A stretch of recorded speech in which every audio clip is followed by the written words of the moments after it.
I have an interesting question for you all today, and I probably put it as the title of this, so you already know what it is. I'm going to get to that. Welcome to Integrative Preparedness. For those of you just joining us for the first time, the second time, or whatever, I'm Steve Smith, and it's good to have you. Make sure that you subscribe. YouTube is playing some games again.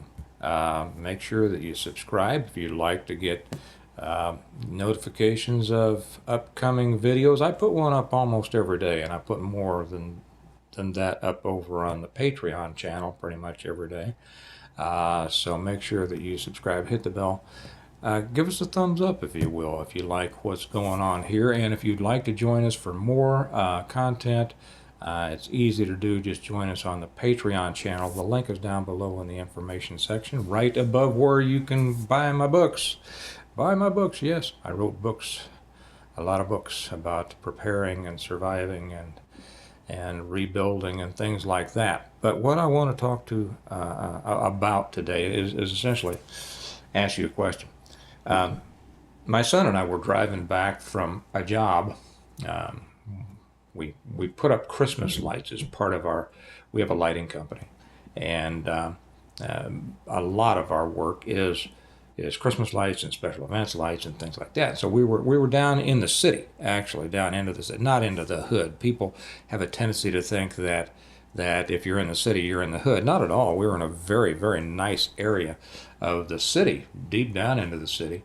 And I can't speak for other cities, but Kansas City, there's a lot of beautiful, safe areas within the city itself.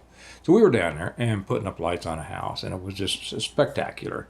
It's throw this in. The guy has won in his neighborhood, his area. He's won best Christmas lights for the last 2 years, and he was really wanting to win again. So we made some changes in hope that he will. Well, anyway, we were driving back, and my son. Did he make the statement or ask the question? I think he made the statement. He says, you know what? I think it seems to me, this is him talking, it seems to me that things have gotten better after COVID. And now what he was really referring to was after the responses, who's this calling me? I don't know. After the big response to COVID, right? Not COVID itself. And I said, well, that's interesting. I hadn't thought about that. He said, well, that he was talking with one of his teachers. He's in high school. And talking with one of his teachers and some of the other students in the class. And somebody brought that up, and they got to thinking about it, and they said, yeah, it seems like people are happier, more positive, more economically stable and successful since COVID, and the economics is a question. We know that during COVID and during the lockdowns and all that, a lot of people lost their businesses. A lot of people lost their jobs. A lot of people, well, my wife and I, we refused to take the you know what, and as a result lost our jobs, very good jobs in corporate America. But we wouldn't do that, and it was just one of those things. We stand by our principles, and they were very surprised when we said that we wouldn't take it. They thought we were kidding, but they said, well, you're not going to give up these great jobs. And so when the day came and we said, nah, ain't going to do it, they were shocked. But you know what? Our lives have improved a lot since then. So anyway, I know that a lot of people lost their jobs, lost their businesses, horrible times, lost their intergenerational businesses, restaurants, whatever it may be. So I'm not minimizing that at all. And we got to talking more about it, and I asked him why he thought that might be true, and he says, well, he says, that the lockdowns with the schools, they couldn't go to school, people couldn't go out. To do this, there's so many of the entertainment venues were closed down, restaurants were closed down. He says he thought that it brought people back to the basics, even the shortages. That time turned a lot of people into, and I hate the word prepper, but that turned a lot of people toward preparedness mindedness. Okay, and they saw when all the shortages were out there. I think we have a lot more people stocking food and necessities now than before that time. And that in itself will increase a person's feeling of well-being, knowing that they have a month, 2 months, whatever, of whatever they might need, in the garage, in the basement, in the closet, whatever. And but it brought people closer together.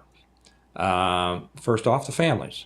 The families now were spending more time together. The kids were at home. Now, in some cases, of course, that caused problems. A lot of people were very upset that they didn't have the government babysitters in the schools that they used to, and what were they going to do about their jobs? But a lot of them were transferred to working from home anyway. So we kind of had a bringing together of the nuclear family.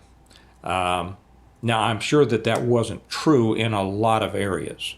I'm sure that wasn't true in different economic groups. Okay, so I can't speak for all that. I'm not here to say that it made things better for everyone. I'm sure it didn't.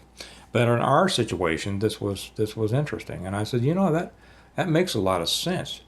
He says, yeah, kids they enjoyed it. They enjoyed being home. They enjoyed not going to school. Now they missed some of the activities because all my kids are involved in activities. They missed a lot of the activities, and seeing 100 of their friends every day, going down to seeing a few of their friends every week. That was a great change, right? But then they got to know their families, and the families filled in where that was, in whatever that lack was. I think it also made people more directed. First off, it made people realize they had to be more self-sufficient in their income. They had to go out there. A lot of small businesses were started during that time. And that has a tendency, when you stop working for the moron that you don't like and working all your hours to make somebody else rich, and you're able to start putting it, into your own, like I've always said, and I've pumped this for years, you need to own your own business. You need to either build the one you've got, start one, whatever, but you're never going to get, well, I don't know. I know some people that do extremely well working for a corporation, but for the most part, you're not going to have the control over your money, over your finances, over your income by working for someone else as much as you will, having your own business and being able to build that business. And not only just having that, but having that sense, that peace of mind. And it can be stressful. I'm not kidding. I'm not going to try to snow you if you haven't had a business. There are certain stresses in having business of your own because it's all on you. You take you're sick and you're not producing. Well, you don't get a sick day. But if you do, you're not making money for the most part. There's other ways to do that, passive income and all that. I'm not going to get into that. But if you build a pretty good business, the business continues to make money even when you're laid up on the couch. But it gives people that sense of autonomy, that sense of independence, and that is so important when it comes to your mental status. And like I say, I know that it wasn't that way for everyone. It was that way for a lot of people. It was that way for the go-getters. Let me put it that way. And that's one of the reasons that I always talk about being aggressively and actively prepared as opposed to passively. Don't do it out of fear. Don't do it in a defensive way, but do it in an offensive way, not meaning offending people, but being on the offense. Building. Always doing something to build, to increase your self-sufficiency. And so I think a lot of people, while a lot of people just kind of, dried up and blew away, a lot of people took that opportunity and really put it into themselves and their families and came out better the other side of this. And, that really, and while I don't want to jump on those that it really hurt, I will say that this is an indication in the difference in people. It really is, the difference in people. There are those who, no matter what happens, they're going to find a way to make things work, to get through it, and to come out better the other side. And there are those who won't, who simply won't. And that's human nature. That's the world. That's history. There have always been those who took the lemons and made lemonade and all, and then the others who took the lemons and said, yeah, I'm not going to eat that. And that's the difference in people. But we to be honest, we are doing well. I don't want to get into our personal situation here, but we came out the other side much, much better than when we were kind of trapped into that corporate life. Okay, we had good jobs. They were jobs that for the most part we enjoyed, but there were irritations in there, and we had been meaning to leave for a long time, but the job was just too good. The bennies were just too good, and finally this came along, and we had a chance to get out while standing for our principles, and might have been God directed. We often see that in our lives. You probably do too. But we have come out so much better and stronger as a family, as a business, as everything. The other side, that made me realize that what my son was saying, that so many people that he said he thought that COVID actually made things better. Well, to that extent, did it make people more self-reliant? Yes. Did it make people realize that they couldn't depend on the system? Yes. And in that case, that is very good. And for those who had the guts and the strength and the chutzpah and all that, to take it by the reins and drive on and build something outside that system. How I always talk about the concept of integrative preparedness is putting everything together to increase your ability to live independently of all those external, interrelated systems over which you have no or little control, right? Income being one. And so I think that did a lot. Now, I will throw in something here that as a kind of a sidebar, a help to anybody who's kind of going through this themselves.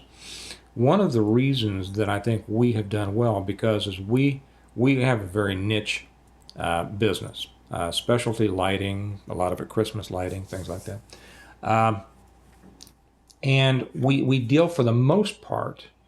It's just the way it happened. It's not the way we designed it.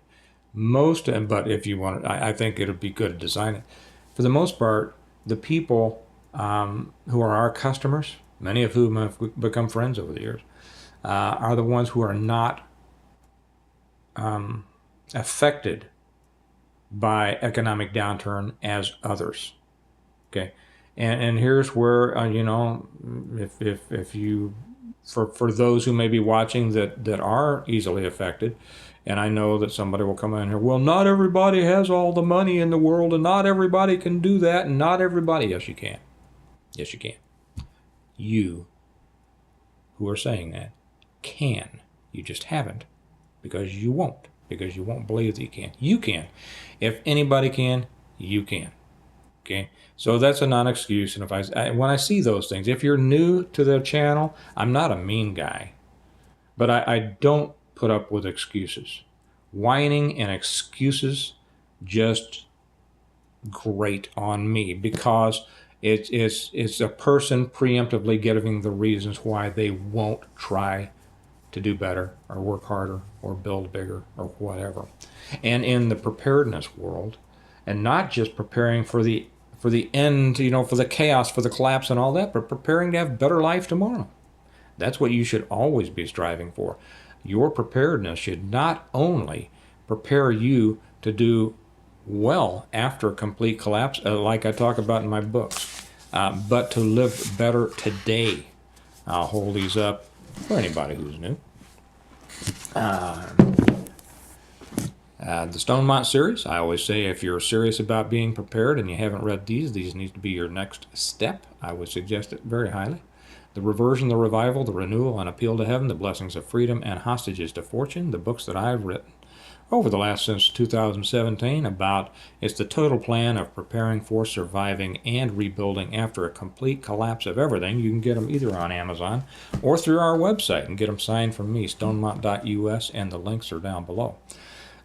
So let me know what you think about this. I think that the whole COVID situation gave people an opportunity to reflect, to dig deeper, to reassess what's truly important in life, and some came together and are doing better, and some didn't, you know, for whatever reason. So anyway, let me know what you think. I thought that was a fascinating statement that he made, and a fascinating thing to consider. And I think we have more situations like this coming up, right? Prepare for them. Use the last one, like I would say, as a drill. Use it as a trampoline from which you can bounce up to be ready for the next thing, and be ready for that, because I think it's coming. Okay, let me know what you think in the comments. I'll really look forward to hearing that. And like I say, if you're not with us on the Patreon channel, we'd love to have you over there. It's only $1. If you want to hear me read the audibles of the books, that's on the Stonemont level, that's on the second level, but you decide what's right for you. But in whatever you do, you're going to get a lot more, and the link is down below. So remember that we prepare well today in order to live well tomorrow. Well being the operative word there. You're going to live as well tomorrow as you've prepared to live, and we will see, because you can be sure that more's coming, and preparing for it is important. You all have a good day, and I will probably talk to you tomorrow. Bye-bye.